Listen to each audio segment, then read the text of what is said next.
topic from where you are, where you started. I think you posed the question, what are the factors that just make it easy money for people, and why aren't they getting trained and coming to work for us, right? That's I think the core to your question. I think where I take this is to ask it a little differently, which is to say, what do we need to do to make it harder for them to win? Let's not make the money quite so easy. And what do we need to do to make it easier to interdict and punish? So, those are two factors that we control. And broadly, we to a degree, have been trying to attack three fundamental questions about what is it going to take to fundamentally, not a little bit, not hire a few more people, change a few more things, but fundamentally to make it harder for the bad guys to win and to make it easier to interdict and punish. And the three barriers are technology, right? Our stacks are built to defend in isolation. We do a really good job of that. Some can afford more of that than others. Unfortunately, most of the people that are the threat actors succeed against are in the middle market who can't afford quite as much as Charles can afford. So there's a technology stack. How are we building our stacks, and do we have to do something really differently to change this picture? Second, the operational methods that we use. Again, we're built on defend and isolation. I don't know where I'm going with this. And ultimately, legal barriers to sharing, information sharing, anonymization, protection of private information. All of those are barriers that prevent us from getting our national defenders the information they need in seconds and minutes to be able to actually do their job to interdict. And fundamentally, it's that very same set of barriers that, without adequate anonymization, prevent companies and teams, particularly in the mid-market, of pooling their resources and being able to work effectively together. So we, for IronNet, in our own imperfect way for the moment, have put a combination of how to really take a very different approach to that and put it under this banner of collective defense. But I would put that challenge to people in this room to say, what are those barriers and what are some ways to get through technology, operational, and legal barriers to actually work very differently against this problem? Very true. So I think from the collective defense standpoint, definitely if you can share, you can't win. So you have to share. So coming to sharing, that's yes. Denise, you come in. So I have one word, and that's called collaboration.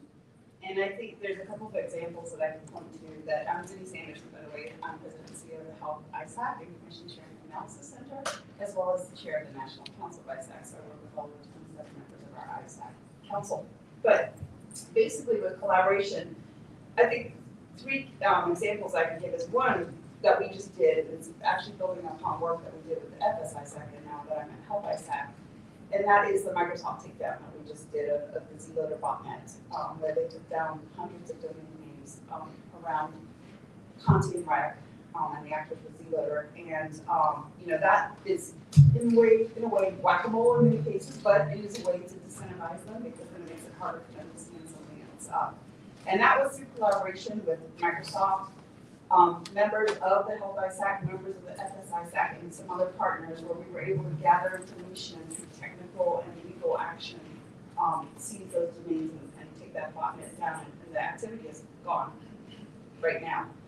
So that's one. And another example is the Pecha Not Pecha attacks in 2017, where billions of dollars where the impacts, many large companies were impacted by those threat actors. And in the space of about 48 hours, our community came together and shared not only the ground truth, because there was a lot of misinformation happening at the time, but also the threat vector and how it was being spread and then how to stop the spread. So we basically were able to stop that and save a lot of other companies. And that was shared not just within our ISAC, but globally, because we pushed it out there through our website to others.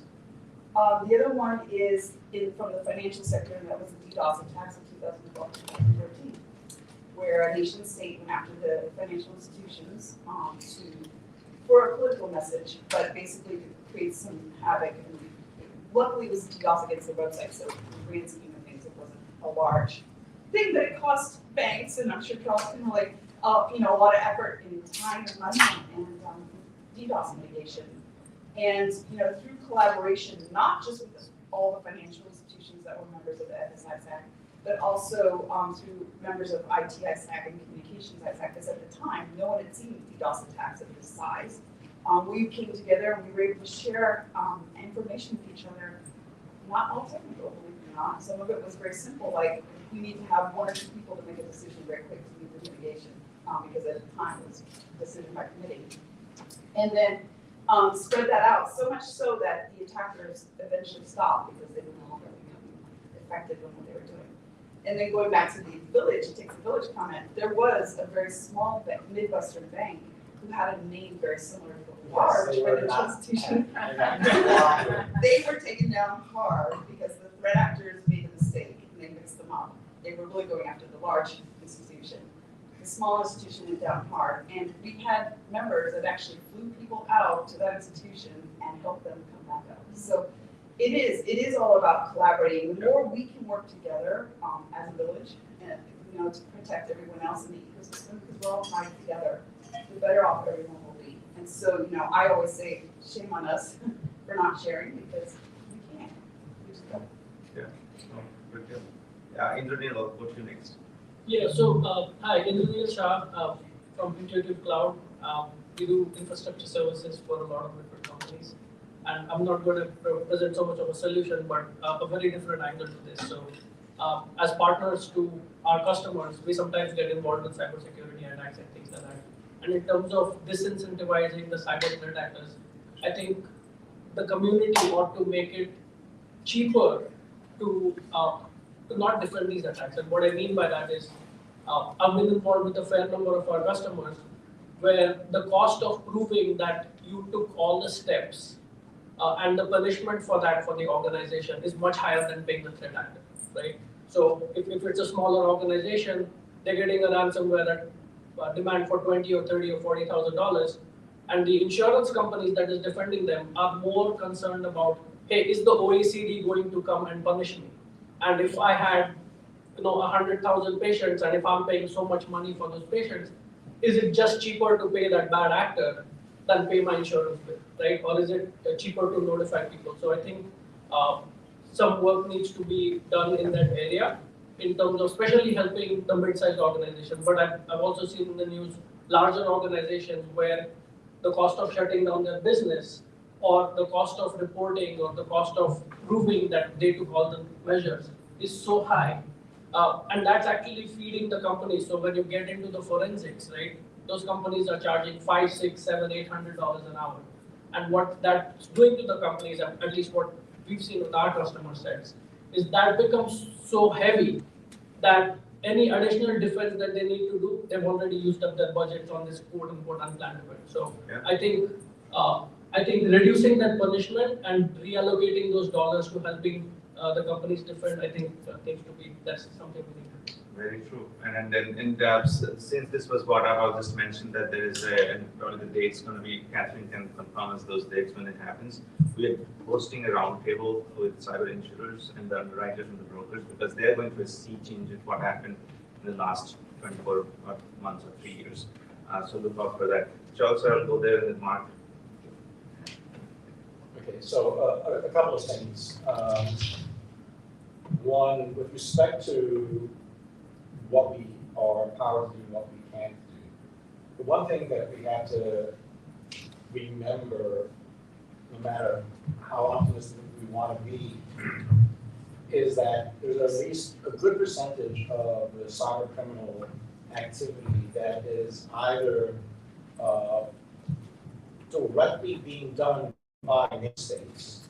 And so anything you want to do to disincentivize that, you can forget about it. Or they're being done in nation states that are friendly to those communities. All right? So anything we do, we have to accept that there's some part of the bad actor community you're never going to truly disincentivize because it's all about return on investment. Right? You can make them work harder, but you can't actually give them any bad outcomes. Right? If they don't have bad outcomes, you're never going to disincentivize them. Yeah.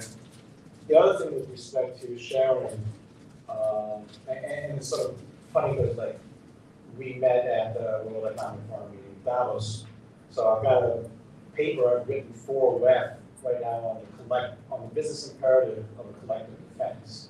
Right? And a lot of the things that are barriers are actually more perceived barriers than actual barriers.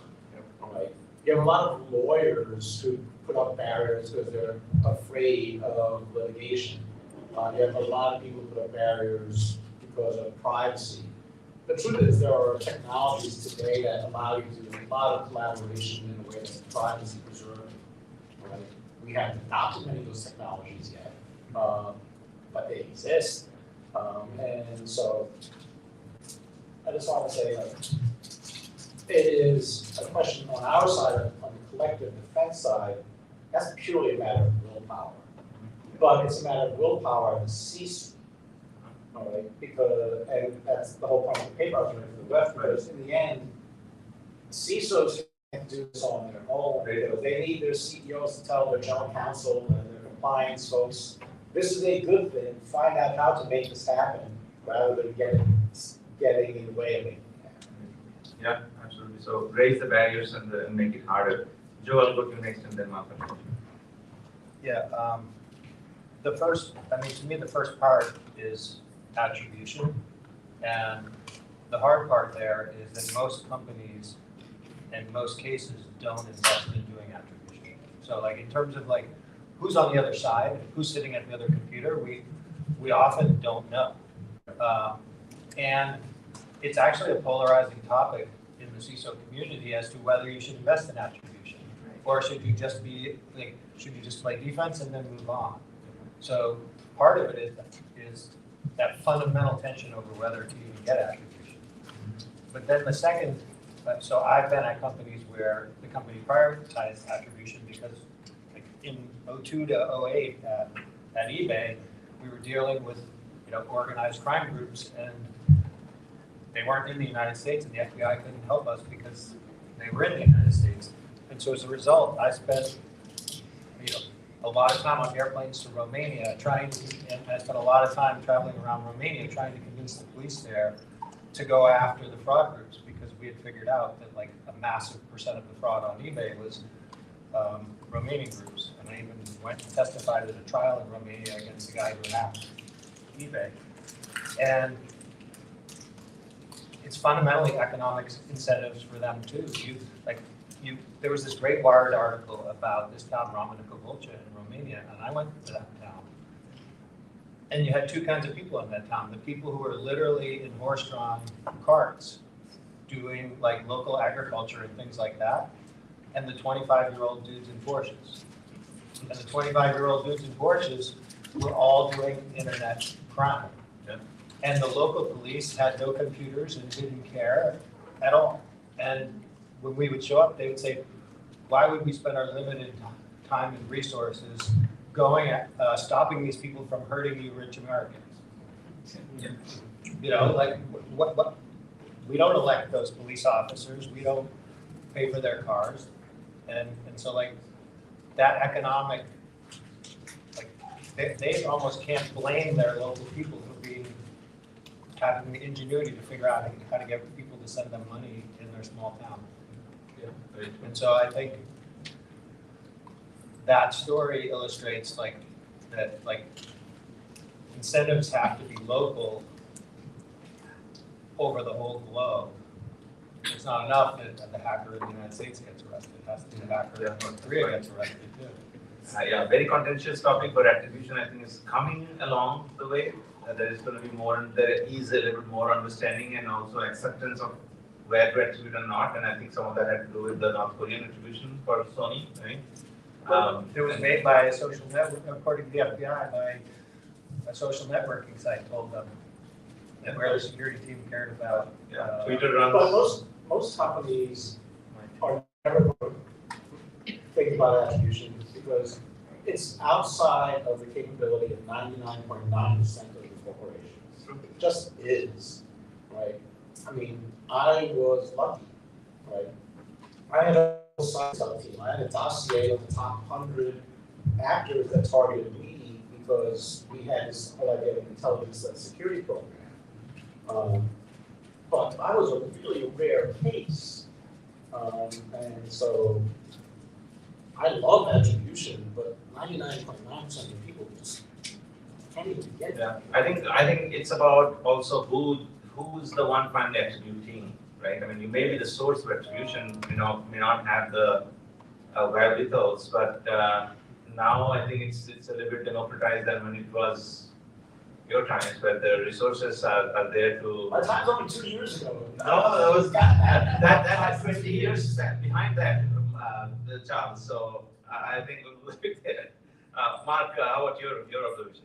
So just DDoS attack, I was at a large investment bank at the time, and that information was extremely valuable that we got in real time with these attacks we had by small banks, and we used it and found out all of our external facing entities and protected ourselves from additional controls. And then when we were attacked a couple of weeks later, we were well protected. So the information sharing, that's probably the reason why the global is in coalition today, because of that specific incident. I was part of a ransomware task force that was conducted by the Institute of Security and Technology a year and a half ago. And they came up with 6 recommendations over the course of many weeks of working through this and working group. And one was pushing nation states away from providing safe havens for criminals, which you mentioned earlier. Activating the U.S. and the whole of government and anti-ransomware campaign, driving more regulation of cryptocurrency. And then there were 2 additional points. One was building cyber response and recovery funds and mandating the reporting of ransom payments through a shared network, which was called the Ransomware Incident Response Network. The idea is to have ISACs and other sort of nonprofits be at the hub of those ways to have a standard reporting tool and a standard way to capture these events when they're happening so we can better respond to them. And additionally, there's a recommendation to help organizations become more robust and prepare and respond to these types of attacks. And to your point earlier, Charles, attribution doesn't matter when you're attacked, right? You need to respond and be able to recover. Yeah. And a lot of the work that's been done over the last few decades has been on prevention and detection, and not a lot on response and recovery. And how do we focus attention on operational resilience, on our ability to recover, even in an impaired state, from these kinds of destructive attacks, so that we're ready, we're resilient, we can stand up operations, making sure that we have our critical services up and running, and we don't cause systemic problems from some of these destructive attacks to organizations. So we've been doing work at Global Resilience Federation in Business Resilience Council with about 150 companies and U.S. financial services regulators to come up with a set of rules about operational resilience, actually a set of controls.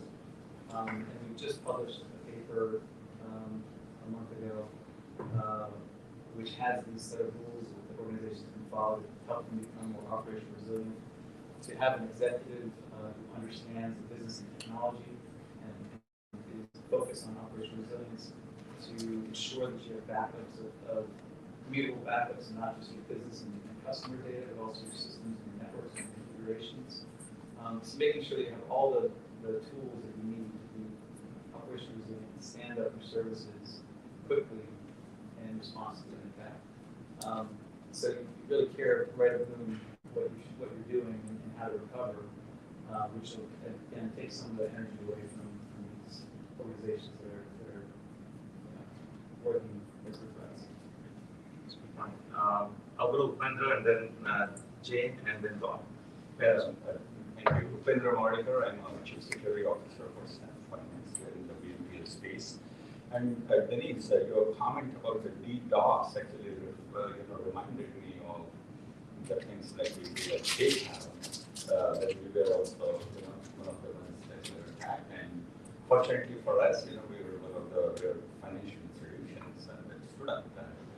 So, like Mark, some lots of lessons learned over there as to what we would see from the signatures perspective.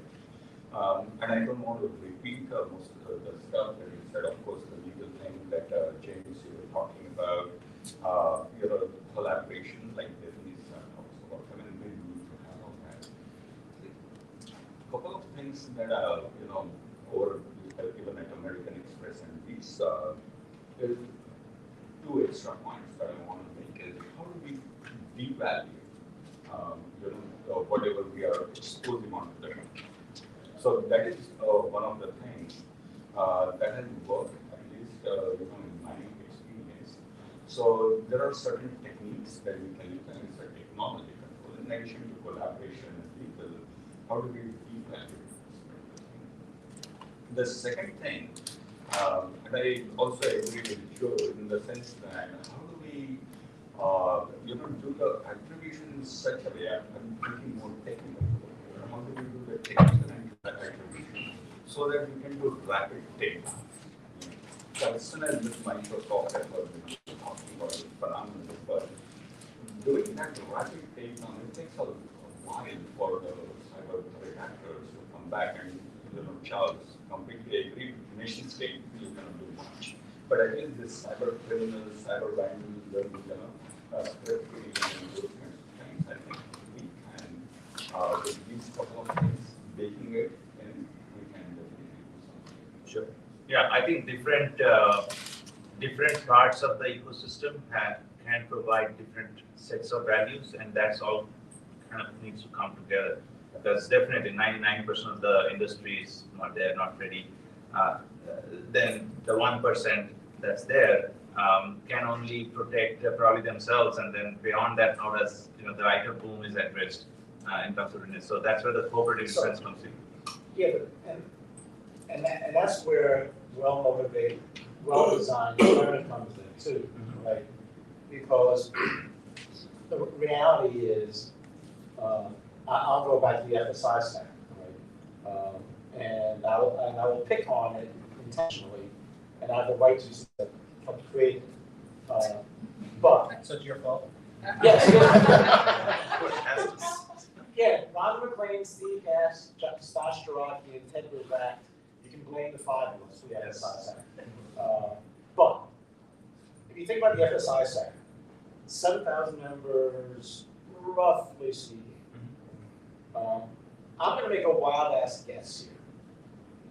95% of the intel that goes into the FSI stack from banks comes from 0.1% of the banks. Yeah. All right. And I'll guess less than 5% of the banks actively take that intel, actively consume it, and do something about it. And 95% of the banks get that intel, say, oh shit, more stuff to worry about, and they move on the rest of their day.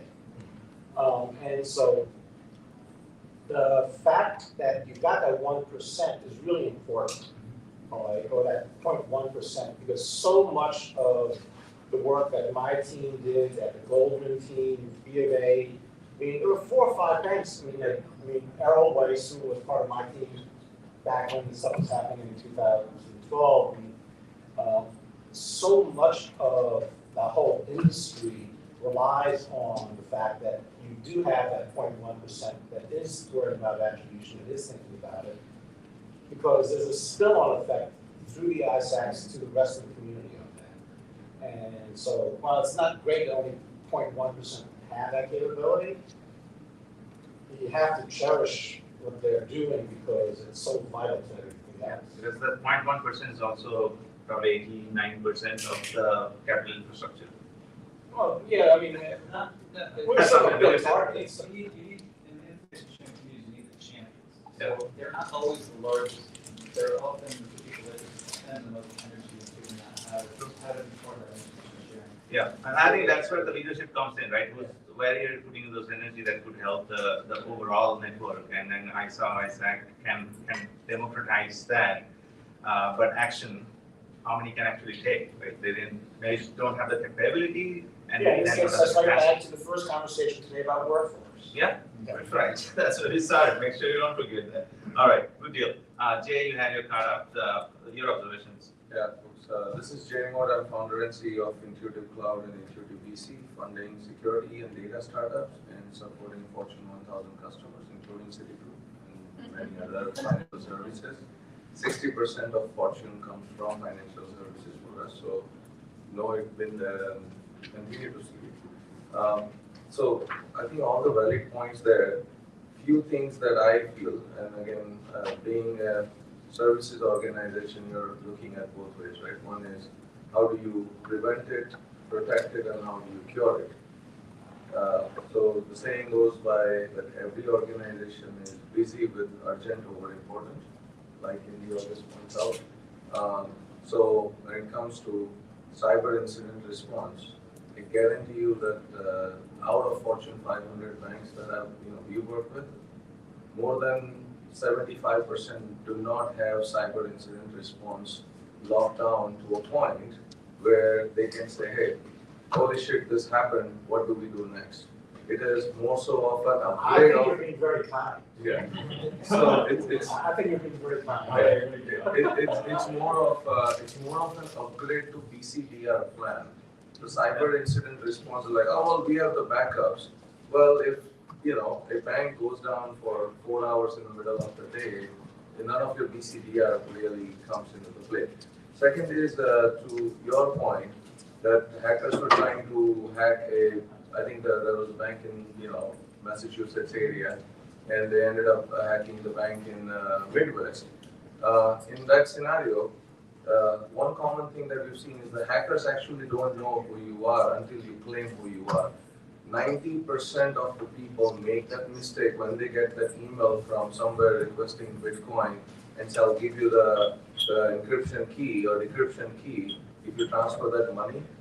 How to respond to that email and what to do that is a serious lack of awareness that every major organization has. And that information that the first person replied to drives where all that incentives that you're going to have to pay that hacker to settle down the situation. And hopefully you have all your ducks in a row, and you don't have to pay that much money, but more likely than not what we have seen, and again, we are getting calls 2 in the night to do the cyber incident recovery, and every single time somebody has already fired the bullet and said, well, we are a healthcare organization, patient's life is at stake, you cannot do this. There is no emotional letter, letter you can write to the hacker, right? You have to have the professional come in, and it has to be almost like FBI, CIA, action plan, where this thing has happened, what do we do? I mean, can we stop it? 100% answer is no, only 84% of security is known, and only so much we can do. So I think as a CFS, you ought to push this levers a little bit more to create that awareness on, how cyber incident response is different than BCDR and what organizations can do, because you could catch a hacker in Romania, his brother and his sister and his cousin, and the new one's gonna pop up every single day like a virus, right? So having a vaccine is the only real solution there. So that's why I wish there was motivation like COVID, not TX probably. yeah. Yeah. So Bob, you had your 10th up, right? Yes. I'm sure this should have Yes, gone on the this next is level. the vaccine. The value, Jay, you asked for vaccine, value asked for outside the box. And James said we need something fundamental. This is all of those. It's controversial. My name is Bob Seaman, and I advise on the nexus between law, technology, and innovative businesses, such as cybersecurity businesses. My mission for the last couple of months has been to make it a lot more difficult for criminals to be paid for ransom. As we know, the entrance of cryptocurrency has made it a lot easier for criminals to safely receive that ransomware payment. We know that there's a raging fire. One thing, if you got a raging fire in the kitchen, what do? You shut off the oxygen. My goal is to shut off the oxygen, and the oxygen is cryptocurrency. So I wrote a book a couple months ago, and I've been speaking at conferences for the last couple of months, mainly law enforcement conferences, some other conferences, domestic, international. I've been speaking at International Association of Prosecutors' Offices, state attorneys general. They have jurisdiction here. I'll be speaking in July at the Ford FBI cybersecurity conference in New York.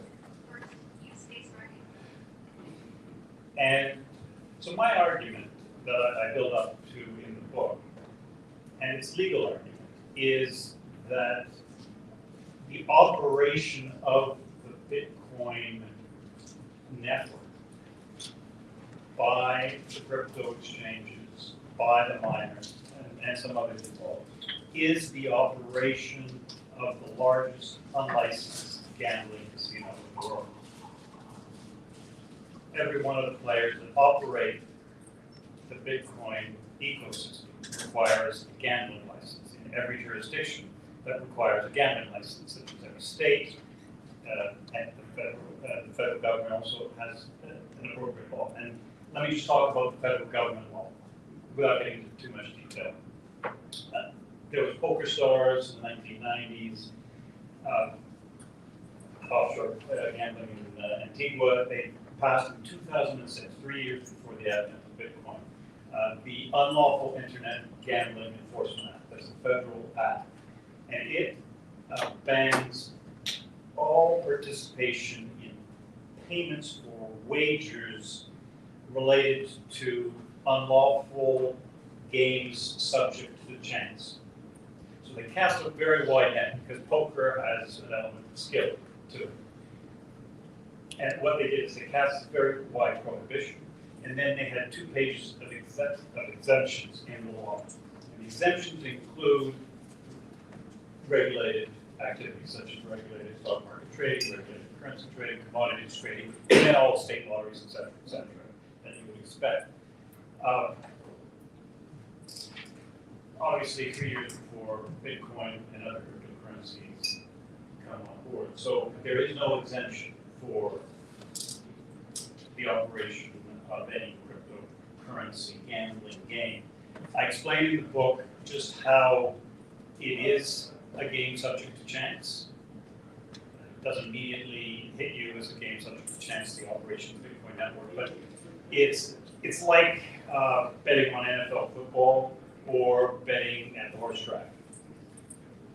When you bet at either of those places, you're not betting on who's going to win the horse race or who's going to win the football game. You're betting on how other people think the game will end, how other people think the horse race will end. The odds are set by the other people. On NFL point spread, the odds are set by the other bettors. Same too with Bitcoin. You're betting on what other people will buy in Bitcoin for. That's a game subject to chance. So my goal is all cryptocurrency is correlated. Granted, some people say Bitcoin is the digital gold. Fine. It's like 1970 and all the other currencies are related to the US dollar, which is related to gold. All cryptocurrencies are related over 80% to each other, their market price. So if the price of Bitcoin crashes, all crypto will crash. What are the consequences? Obviously, immediately, there's going to be a lot of consequences. It's very political. For ransomware, the attackers, sure, they'll just charge more, but it'll be more of a higher percentage of it will be for ransomware and less for trading purposes. It's not a perfect solution, but I intend to throw a wrench. I think that's been that discussions you started over the last few months, I think has been kind of causing some consternation as to how that can be done. But completely understand one of the ways to disincentivize is to show where the money is going and how it's going and how it's been converted and planning around. So thank you for that, Bob. Jamie, I'll go to you next for your points. Yeah, I'll just offer up a couple of points of encouragement. So first of all, the legal obstacles, you are absolutely right, Charles, are not that big. Be ready to stand up to your general counsels. 2, your CEOs actually understand this today a lot better than they did 2 years ago. So when you look at corporate governance, currently the CEO of Southern Company was up with the CEO of the New York Stock Exchange talking about how CEOs understand today this is a matter of fiduciary responsibility to them and their company. And they know that it's a matter of critical corporate governance. So it's been a technology problem. Your CEOs do understand this. And lastly, on the attribution and punishment, it's not the FBI, it's not the judges, it's not the courts. It's going to be our national defenders. It's going to be Cyber Command. It's NSA. It's getting them the information within seconds that will let them interdict and take down in short periods of time the bad actors. So there are barriers that prevent that today. They can't act fast enough. Do look up the real-time regional gateway in Iraq and what difference that made in terms of speed and precision. For much better outcomes. So I'll just leave it at that. Thank you. I think that also outlines. Also everybody's business is securing the infrastructure collectively, but everybody's got a role. Like there's a public side role, there's a private sector role, and then all have to come together. We can't just solve this ourselves. One. Okay. Thank you, Jamie. Richard, your point, sir. He's the optimistic one, I'm the pessimistic one, which I'm really an optimistic kind of person, so it's one of the things. If you look at it, you just take the physicality of crime in general and say, we struggle with this, we're struggling with it now, trying to disincentivize crime in general with that, whether it's physical, anything else that's there, but I think it's one of the key things that at the heart of this is there. We all know child labor is wrong, but it still exists everywhere. So you can't sit there and go, oh, this is bad. It's an international problem. You have to take it with an international scope. If you try to do it any other way, you're just creating pockets. And it's actually making the problem worse because you create the pockets of, hey, we're fine here, but the rest of the world is not.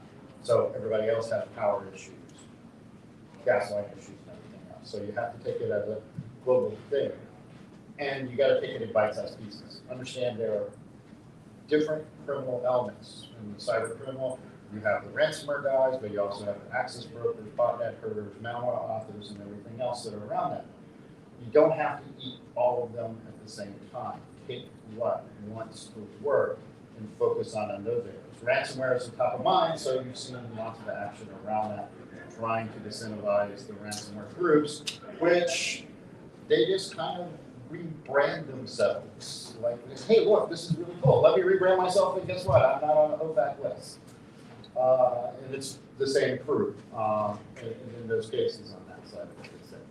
And I think it's not an easy problem to solve. And I don't know if it's going to be solved in my lifetime or not. I hope so.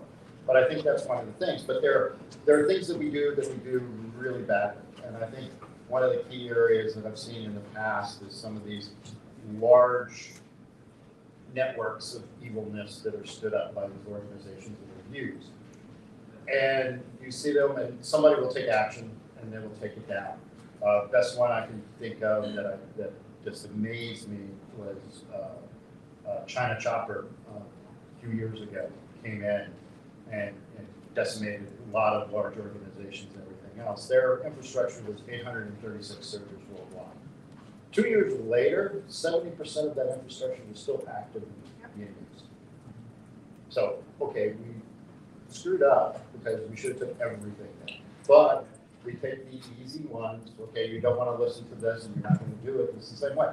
Same thing from a perspective, and we've seen this not too long ago, it's like there is no reason we can't knock bad people off the internet, period. But there's a problem in doing so. There are regulatory requirements, bulletproof hosting, we're not going to listen to you, you're not in the country.